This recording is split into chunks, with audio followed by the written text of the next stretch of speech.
శ్రీ గణేశాయ నమః, శ్రీ సరస్వతి నమః, శ్రీ గురుభ్యో నమః. భక్తారా, వ్యాసప్రోక్త మహాభారత ఇతిహాసం యథాతథంగా చెప్పుకున్నాం. ప్రతి శ్లోకం దాని అర్థం. ఇందులో భాగంగా నిన్నటి వరకు మనం ఆది సభారణ్య విరాట ఉద్యోగ భీష్మ ద్రోణ కర్ణ శల్య సౌప్తిక స్త్రీ పర్వాలనే 11 పర్వాలు పూర్తి చేశాం.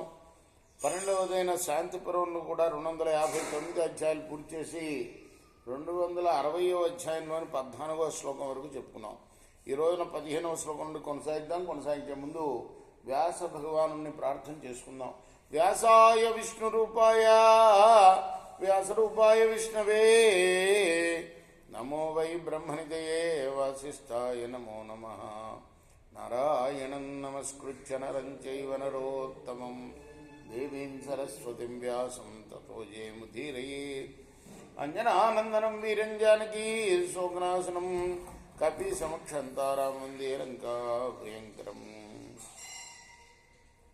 సదా నింబవృక్షస్య మూలాధివాసాత్ సుధాస్రావిణం తిక్తమప్యప్రియంతం తరుం కల్పవృక్షాదికం సాధయంతం నమామీశ్వరం సద్గురుం సాయినాథం.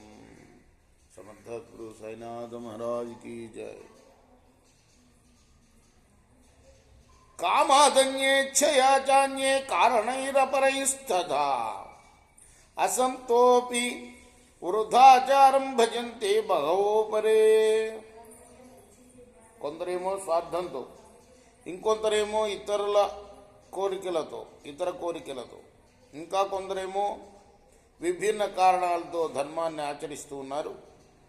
ఎందరో దుర్మార్గులు కూడా నిరర్ధకంగా ధర్మాచారాన్ని నటిస్తూ ఉన్నారు. ధర్మో భవతి సక్షిప్రం ప్రలాపస్తేవ సాధుషు అధైతానాగురున్మత్తాన్ అపిచావహ సంచ్యుత. ఈ రోజుల్లో సకామ ధర్మాచరణమే కనిపిస్తుంది. ఎవరైనా యథార్థంగా ధర్మాన్ని పాటించినా మూఢులు దాన్ని కేవలం ప్రలాపం అంటారు. అంతేకాక ఆ ధర్మాత్ముల్ని ఉన్మాదులంటూ పరిహసిస్తారు కూడా. మహాజనాచ్యుపావృత్త రాజధర్మం సమాశ్రిత నహి సర్వహిత కశ్చిద్ ఆచార సంప్రవర్తతే. మహాజనులెందరో స్వధర్మాన్ని పరిత్యజించి రాజధర్మాన్ని ఆశ్రయించారు. అందరికీ హితకరమై అందరూ పాటించే ధర్మం ఉంటూ అసలు ఏది ఉండదు సుమా.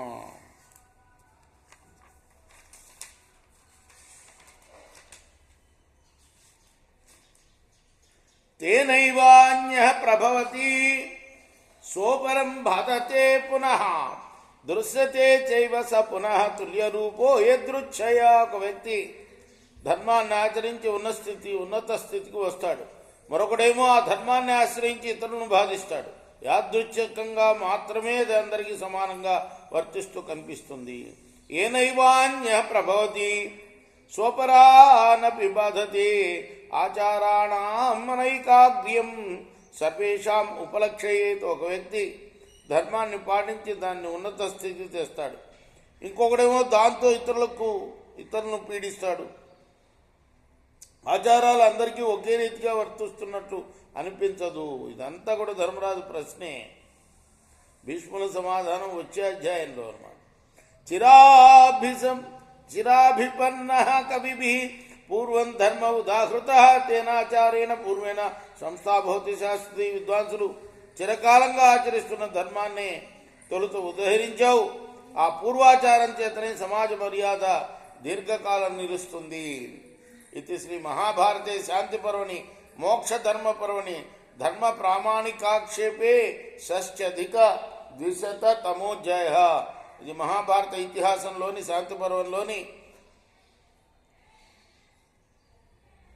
260వ అధ్యాయం. రేపు 261వ అధ్యాయం చెప్పుకుందాం. కృష్ణార్పణమస్తు. సాయి కృష్ణార్పణమస్తు. స్వస్తి ప్రజాభ్య పరిపాలయంతాం న్యాయేన మార్గేణ మహిమహీషా గో బ్రాహ్మణేభ్య శుభమస్తు. నిత్యం లోకా సమస్తా సుఖినో భవంతు. కృష్ణార్పణమస్తు. సాయి కృష్ణ.